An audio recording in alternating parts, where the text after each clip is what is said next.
साथ शिखा शर्मा और इस बुलेटिन में मेरे साथ मेरी सहयोगी गायत्री भी रहने वाली है। लेकिन मॉर्निंग प्राइम टाइम में सबसे पहले बात करेंगे बांग्लादेश की कि किस तरीके से बांग्लादेश में हिंदुओं को निशाना बनाया जा रहा है। बांग्लादेश के चटगांव में हिंदू घरों में आगजनी की गई है, हिंदुओं को निशाना बनाया जा रहा है। कल भी उन पर हमला हुआ, ये बड़ी खबर आपको बता रहे हैं। और इसी बीच आपको बता दें शेख हसीना के अगले ठिकाने पर सस्पेंस जो है वो बरकरार है। शेख हसीना के अगले ठिकाने पर सस्पेंस बरकरार है। भारत में रुकेंगी या कहीं और जाएंगी ये तय नहीं है। फिलहाल हिंडन एयरबेस पर शेख हसीना है। ये एक और बड़ी खबर आपको बता रहे हैं, शेख हसीना के अगले ठिकाने पर सस्पेंस भी बरकरार है। इधर देखिए बांग्लादेश में हालात जो हैं वो बद से बदतर होते जा रहे हैं, लगातार बिगड़ते जा रहे हैं। इसी बीच आपको बता दें कि इस तरीके से हिंदुओं के घरों को निशाना बनाया जा रहा है। अब शेख हसीना की बात करें तो देखिए शेख हसीना के अगले ठिकाने पर भी सस्पेंस बरकरार है।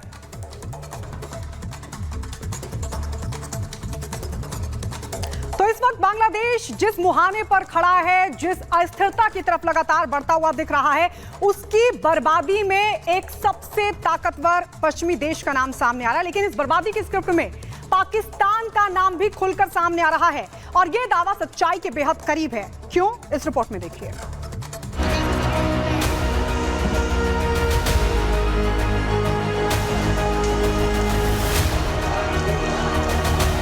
बांग्लादेश में जिस नाटकीय ढंग से तख्ता पलट हुआ उसने पूरी दुनिया को हैरान कर दिया। सीधे तौर पर देखें तो इसके पीछे आरक्षण मुद्दा बताया गया, लेकिन महज 3 दिनों के अंदर बांग्लादेश में जो भी कुछ हुआ उसे देखते हुए ये सवाल उठ खड़े हुए हैं कि क्या इसके पीछे कोई बड़ी साजिश है। क्योंकि रिपोर्ट्स की माने तो आरक्षण तो महज एक मुद्दा था। सच्चाई यह है कि इस मुद्दे को बड़ी आंदोलन का रूप देकर पूरी तैयारी के साथ बांग्लादेश को अस्थिर करने की बड़ी साजिश रची गई, जिसमें सबसे बड़ा प्लेयर बनकर सामने आया पाकिस्तान।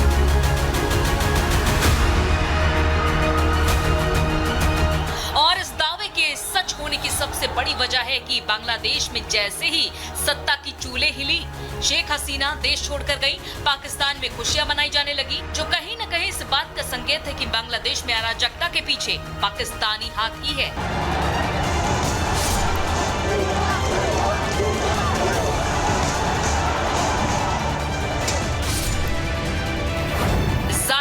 बांग्लादेश अस्थिर रहेगा तो इसका सीधा असर भारत पर भी होगा और पाकिस्तान के लिए इससे बड़ी खुशी की बात क्या हो सकती है। लेकिन बांग्लादेश में शेख हसीना का तख्ता पलट होने से अमेरिका भी खुश नजर आ रहा है, क्योंकि हसीना सरकार पहले ही आरोप लगा चुकी है कि अमेरिका देश में अपना एक मिलिट्री बेस चाहता है, जिस पर हसीना सरकार की तरफ से इनकार किए जाने के बाद अमेरिका ने नाखुशी जताई और फिर बाद में अमेरिका ने इसी साल हुए बांग्लादेश चुनाव को लेकर भी सवाल खड़े किए थे। ऐसे में बांग्लादेश में हुए उस बड़े सियासी उलटफेर को लेकर अब अमेरिका को लेकर भी शक गहराता जा रहा है। और इस दावे को इसलिए भी बल मिल रहा है क्योंकि अमेरिका ऐसा पहले पाकिस्तान के साथ भी कर चुका है। इमरान खान को सत्ता से हटाकर शहबाज शरीफ को लाने के पीछे अमेरिका का ही हाथ बताया जाता है।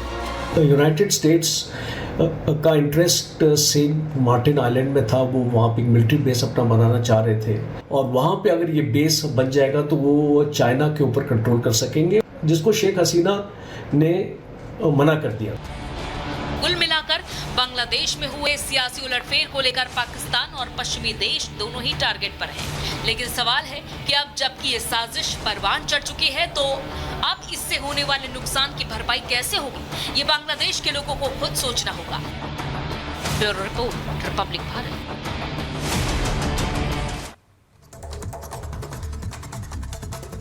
और सीधे ग्राउंड जीरो पर वैभव के पास चलेंगे। वैभव हमारे साथ जुड़े हुए हैं हिंडन एयरबेस से। वैभव, शेख हसीना इस समय कहां है? ये सस्पेंस बरकरार है, वो भारत में रहेंगी या कहीं और जाएंगी? हिंडन एयरबेस पर जो जानकारी मिल रही है अभी वो मौजूद है, आपके पास क्या जानकारी? देखिए बिल्कुल शिखा, इस वक्त शेख हसीना हिंडन एयरबेस पर ही मौजूद हैं। उनका अगला कदम क्या कुछ होगा, क्योंकि बीच में खबरें कुछ ऐसी आई थी कि 48 घंटे के अंदर ये तय हो जाएगा शेख हसीना भारत में ही रहेंगे या फिर भारत से बाहर किसी और देश में वो शरण लेती हुए नजर आएंगी, क्योंकि फिलहाल उनका बांग्लादेश वापस लौटना बहुत ज़्यादा मुश्किल है। और यही वजह है कि शेख हसीना को लेकर तमाम तरह की स्थितियाँ हैं और इन स्थितियों को स्पष्ट होने में वक्त लगेगा। इसके ठीक पहले कल एस जयशंकर ने इस बात का जिक्र भी किया गया था कि जब शेख हसीना से भारत के डेलीगेट्स ने मुलाकात की तो शेख हसीना जो है वो डरी हुई थी, सहमी हुई थी, बहुत ज्यादा वो कुछ बोली नहीं, लेकिन भारत में शरण लेने को लेकर भी उन्होंने कुछ भी स्पष्टीकरण जो है वो नहीं किया है। तो अब ऐसे में अभी इस बात को लेकर स्थितियां क्लियर नहीं है, लेकिन वो गाजियाबाद के हिंडन जो यहां पर वायुसेना का स्पॉट है उसी जगह पर मौजूद हैं। अब उनका अगले कदम को लेकर सबका इंतजार है, लेकिन दूसरी तरफ बांग्लादेश के हालातों में अभी भी अस्थिरता जो है वो बनी हुई है। वहां पर जितने भी शेख हसीना की पार्टी के नेता हैं अब उनको टारगेट करके निशाना बनाया जा रहा है, उन कार्यकर्ताओं पर हमले हो रहे हैं। तो वहीं दूसरी तरफ भारत ने शेख हसीना को यहां पर रखने के बीच इस बात को लेकर भी स्पष्टीकरण किया है कि अभी उनका रुख कोई स्पष्ट नहीं है। जब तक उनका रुख स्पष्ट नहीं होता है भारत में बतौर शरणार्थी के तौर पर, तब तक के भारत सरकार इसको लेकर कुछ भी कहते हुए स्पष्ट नजर नहीं आएगी। लेकिन यह तय है शेख हसीना अगले 48 घंटे के अंदर शायद ये तय हो जाए कि आगे उनकी स्थितियां क्या कुछ होंगी, वो आगे क्या कुछ फैसला लेंगी। लेकिन भारत से बीते 10 सालों में शेख हसीना की जो नजदीकियां बढ़ी हैं, यही वजह है कि शेख हसीना ने सबसे सुरक्षित स्थान भारत। शुक्रिया बाबू, हम आपके पास लौटेंगे। फिलहाल जानकारी के लिए बहुत बहुत शुक्रिया, क्योंकि इस बीच एक और बड़ी खबर आ रही है, और बड़ी खबर ये कि बांग्लादेश के घरों में आगजनी को अंजाम दिया गया है। प्रदर्शनकारियों ने हिंदू घरों में आग लगा दी है। ये बड़ी खबर आपको बांग्लादेश के चटगांव से बता रहे हैं, जहां पर हिंदू घरों में आगजनी को अंजाम दिया गया है। बवाल देखिए आप किस कदर हो रहा है कि वहां पर घरों में घुसकर लोगों से उनका धर्म पूछा जा रहा है और हिंदू होने पर उनको टारगेट किया जा रहा है। तो ये तस्वीर हम आपको चटगांव की दिखा रहे हैं, जहां पर जबरदस्त तरीके से हिंसा हो रही है, हिंदुओं को टारगेट किया जा रहा है। घरों में घुसकर भीड़ हिंदू परिवारों को निशाना बना रही है, लूटपाट को अंजाम दिया जा रहा है, उनके घरों को आग के हवाले किया जा रहा है। और ये तस्वीरें हम आपको दिखा रहे हैं।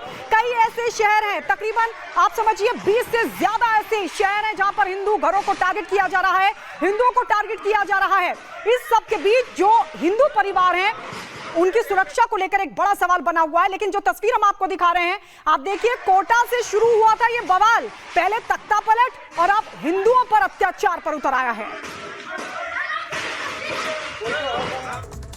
तो देखिए किस तरीके से हिंदुओं को टारगेट पर लिया जा रहा है। बांग्लादेश में हिंदुओं पर जो ज्यादती हो रही है उसकी तस्वीरों ने पूरे देश में चिंता की लहर दौड़ा दी है। लेकिन जिन तस्वीरों ने पूरी दुनिया के सामने बांग्लादेश का सर शर्म से झुका दिया है, वो अब आप देखेंगे। देखिए आंदोलन के नाम पर कैसे विदेशी ताकतों ने देश के भविष्य को उठाईगीर बना दिया है। एक रिपोर्ट आपको दिखाते हैं।